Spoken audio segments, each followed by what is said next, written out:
মহাভারতের এমন এক চরিত্র যিনি হয়তো আজও আমাদের মধ্যেই হেঁটে বেড়াচ্ছেন, এক অভিশাপের বোঝা কাঁধে নিয়ে হাজার হাজার বছর ধরে। নামটা শুনলে আজও অনেকের মনে একটা অদ্ভুত শিহরণ জাগে, অশ্বত্থামা। দ্রোণাচার্যের ছেলে, একজন অত্যন্ত শক্তিশালী যোদ্ধা। কৌরবদের পক্ষে কুরুক্ষেত্র যুদ্ধে লড়েছিলেন, কিন্তু তার পরিচিতি শুধু একজন যোদ্ধা হিসাবে নয়, তার কাহিনী আসলে এক ভয়ঙ্কর প্রতিশোধ, আর তার থেকেও ভয়ঙ্কর এক পরিণতির। ভাবুন তো একবার, কি এমন করেছিলেন তিনি যার জন্য তাকে এমন এক অভিশাপ পেতে হলো যা আজও শেষ হয়নি। কুরুক্ষেত্র যুদ্ধ তখন প্রায় শেষের দিকে। কৌরবদের পরাজয় নিশ্চিত। নিজের বাবার মৃত্যু, বন্ধুদের মৃত্যু, এই সব কিছুর পর অশ্বত্থামা প্রতিশোধের আগুনে জ্বলছিলেন। আর সেই রাগের বশেই তিনি এমন একটা কাজ করে বসলেন যা যুদ্ধের সমস্ত নিয়ম, সমস্ত ধর্মকে ভেঙে চুরমার করে দিয়েছিল। গভীর রাতে যখন পাণ্ডব শিবিরের সবাই ঘুমোচ্ছিল, তিনি সেখানে হামলা চালান। ঘুমন্ত অবস্থায় দ্রৌপদীর 5 ছেলে আর আরো অনেক যোদ্ধাকে তিনি নির্মমভাবে হত্যা করেন। এটা ছিল অধর্ম। নিরস্ত্র ঘুমন্ত মানুষের ওপর আক্রমণ যুদ্ধের কোনো নীতিতেই পড়ে না। কিন্তু তার প্রতিশোধের আগুন এখানেই থামেনি। রাগের মাথায় তিনি পাণ্ডব বংশকে শেষ করে দেওয়ার জন্য এক ভয়ঙ্কর অস্ত্র প্রয়োগ করেন, ব্রহ্মাস্ত্র। আর সেই অস্ত্রের লক্ষ্য ছিল অভিমন্যুর স্ত্রী উত্তরার গর্ভ, যেখানে পাণ্ডবদের শেষ বংশধর পরীক্ষিত বড় হচ্ছিলেন। একটা আনবর্ন বেবির ওপর এমন ভয়ঙ্কর অস্ত্রের প্রয়োগ, এটা ছিল সবকিছুর শেষ সীমা। আর ঠিক তখনই শ্রীকৃষ্ণ তাকে থামান এবং তার এই জঘন্য কাজের জন্য যে অভিশাপটা দেন, সেটা শুনলে আজও গায়ে কাঁটা দেয়। কৃষ্ণ বলেছিলেন, অশ্বত্থামা, তুমি 3000 বছর ধরে এই পৃথিবীতে একা একা ঘুরে বেড়াবে। কোনো মানুষের সমাজে তোমার জায়গা হবে না। তোমার শরীর থেকে সব সময় পুজ আর রক্ত ঝরবে। এমন সব ভয়ঙ্কর রোগে তুমি ভুগবে যা কোনো দিনও সারবে না। তুমি কোনোদিনও ভালোবাসা পাবে না, স্নেহ পাবে না।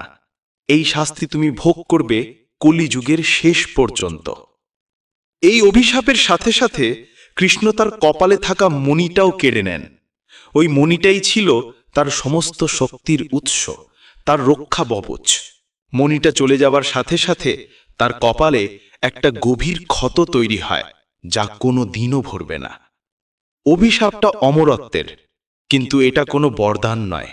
এটা একটা অনন্ত যন্ত্রণা, একটা এন্ডলেস সাফারিং, অনেকটা গ্রিক মাইথোলজির টিথেনাসের মতো, যাকে অমরত্ব দেওয়া হয়েছিল কিন্তু চির যৌবন দেওয়া হয়নি।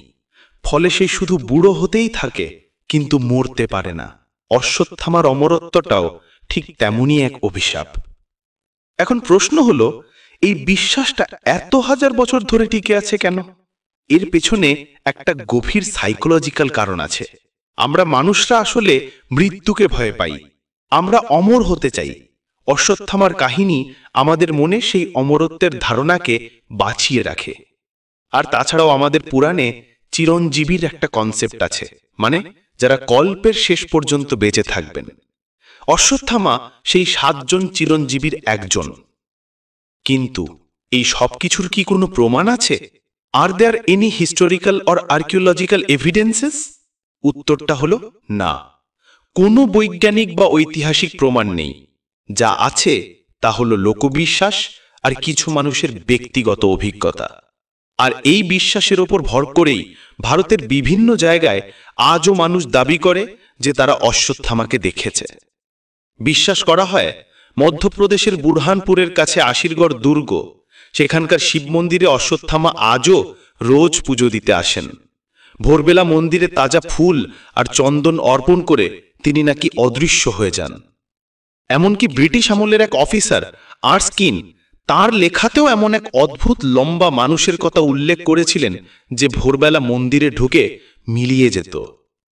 শুধু আশিরগড় নয়, নর্মদা নদীর তীরেও অনেক সাধু দাবি করেছেন যে তারা এক লম্বা জটাধারী মানুষকে দেখেছেন, যার কপালে একটা গভীর ক্ষত। তিনি নাকি সূর্য ওঠার আগেই অদৃশ্য হয়ে যান। গুজরাটের কিছু শিব মন্দিরে পুরোহিতরা রাতে মন্দিরে রুটি আর ঘি রেখে দেন, আর সকালে দেখেন সেই খাবারটা নেই, কিন্তু দরজার কাছে রক্তের দাগ লেগে আছে। এই তালিকাটা এখানেই শেষ নয়। অন্ধ্রপ্রদেশের কুকুটেশ্বর মন্দির, দেরাদুনের তপক্কেশ্বর মন্দির, এমন অনেক জায়গার সঙ্গেই তার নাম জড়িয়ে আছে।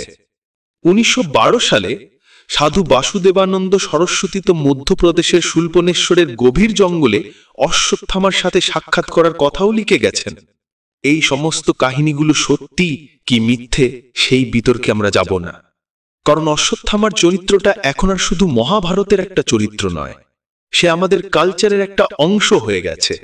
ধর্মবীর ভারতীর বিখ্যাত নাটক অন্ধযুগে অশ্বত্থামার চরিত্রকে যুদ্ধের বিধ্বংসী রূপ আর নৈতিকতার পতনের প্রতীক হিসেবে দেখানো হয়েছে। আবার রিসেন্টলি কালকি 2898 এডি ফিল্মে অমিতাভ বচ্চন এই চরিত্রটি অভিনয় করেছেন, জানিয়ে সবার মধ্যে অনেক আগ্রহ তৈরি হয়েছে।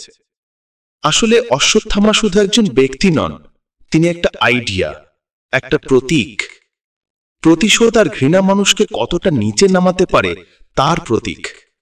আর তার এই অনন্ত যাত্রা, এই হাজার হাজার বছর ধরে একা একা ঘুরে বেড়ানোটা হয়তো আমাদের সবার জন্য একটা সাইলেন্ট ওয়ার্নিং, একটা বার্তা যে কর্মের ফল একদিন ভুগতেই হয়, সেটা কয়েক মুহূর্তের জন্য হোক বা কয়েক হাজার বছরের জন্য।